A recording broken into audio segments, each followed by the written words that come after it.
So we put that in there. Now the main tank, they're gonna get a big cube with lots of brine shrimp. They love it, and they're getting after it.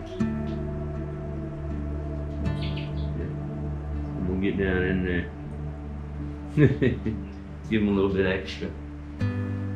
Aren't they cool? Can you see that? I hope you can see that. Yeah, you can see them go in there. So here's some sinking pellets that I feed as well. They float and they sink, which is important. And one of these babies here. We can't go over there right now because you wouldn't be able to hear anything and we'd be attacked by the gander. So they just got a bag of food on Friday and they've got their water and everything is fine. So I don't have to do anything with them either. I've got to get that feeder and I've got to get it full. And it looks like we may need to do their water as well. So let's do that. Pardon me. Pardon me. You might have noticed we used a lot of netting, and that is because we have a lot of hawks and owls here. This place is like Jurassic Park. What do you think they do in the wild, or would do if they were wild, aside from being eaten by all the dinosaurs here? They're not eating 6 pounds of food a day. And these Cornish, they'll lay down next to it and eat and poop and eat and poop, and they'll stay there all day. It's disgusting and terrible. And it doesn't make a good chicken. And I'll argue that for a very, very long time. If you want to, I will argue about that. It does not make for a good chicken. So you see who ran to the feeder first. Of course, it's the mutants. Alright, so in here we have our broad-breasted bronze turkeys. So while these are mutants, these are my preferred mutants, but they are messy. They're getting ready to go to their own pen here today as well. And I'll clean out this thing and move those little chicks out here as well. What I do to feed them is I open this barrel here, this bucket. These twisted things are fantastic. I grab this handful of food, which is soldier fly larva, catfish food, some pond food in there. It's a mix. And we go to town. And they love it.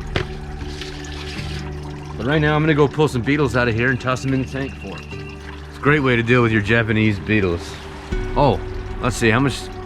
Oh, not much, huh? You're gonna die soon. Hurry up, let's go, come on. Let's see if we can make it. It's me, excuse me. I know, I'm gonna make a ruckus here. I gotta fix that door. So this is our pigeon house. So we'll feed them and water them. I'm gonna change that water and give them some food.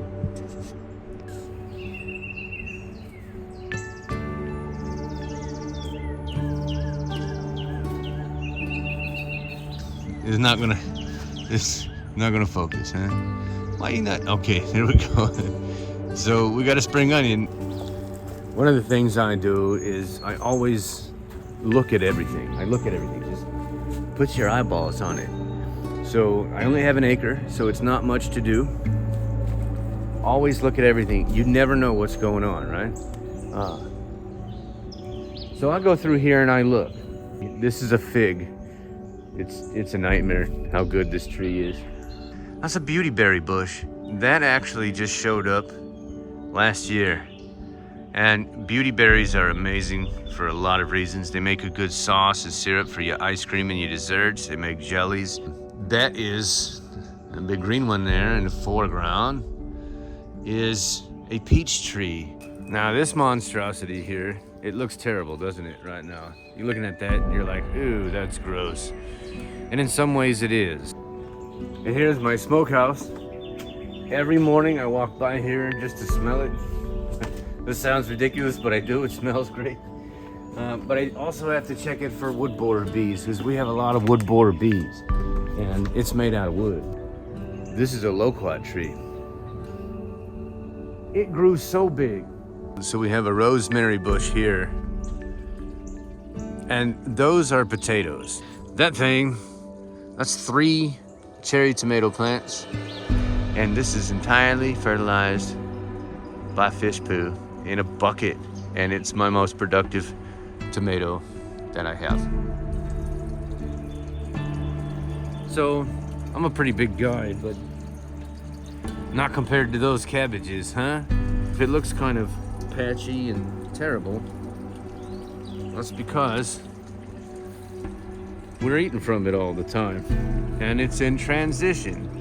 And I don't Instagram my gardens. These romaines, they're just beautiful, aren't they? Swiss chard, we just harvested that on Saturday. 2 days ago, we harvested the Swiss chard, and it's growing in nicely.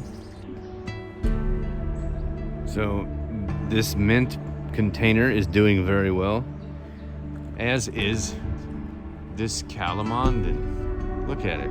Yeah, I ramble. I go on and on and on. And now, I take that fish poo